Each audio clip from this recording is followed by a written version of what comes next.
大家好，我係 Henry，今日同大家嚟睇大景軒嘅6座底層 E 單位，實用面積645尺兩房嘅單位嚟嘅，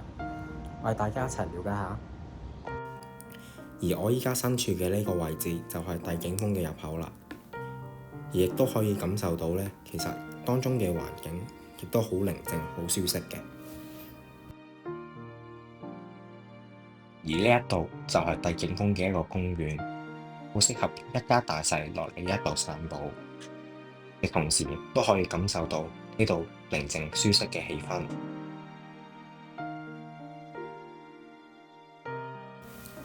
而且大堂嘅裝修環境亦都相當之氣派。入到嚟門口嘅呢個位置，可以見到客飯廳好分明，而且裝修亦都非常之新淨嘅。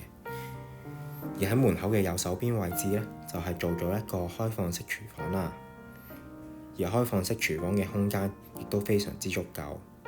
而且設備亦都十分之齊全嘅。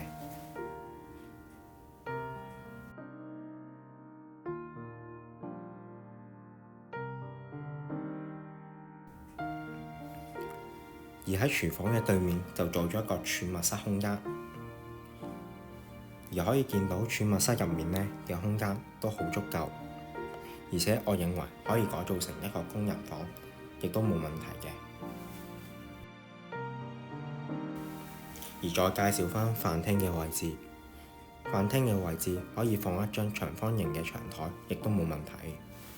客廳嘅位置非常之闊落，而且光源都好充足。而喺左手邊嘅呢道門就係通過一個平台去到洗手間嘅呢一個位置，可以見到一啲裝修用料，亦都非常之唔錯嘅，而且亦都採用咗一個浴缸設計。而我哋再去參觀一下主人房嘅位置啦。其實可以見到主人房嘅空間非常之闊落，可以做一個3邊落床。而且足夠地可以放一啲衣櫃啊，甚至乎梳妝台等女主人去打扮一下呢，其實都冇問題嘅。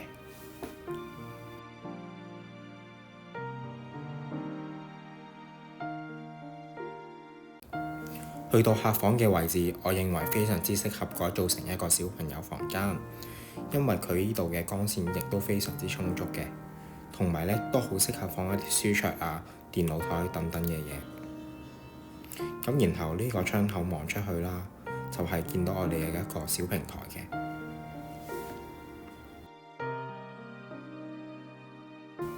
最後我哋去到平台呢個位置，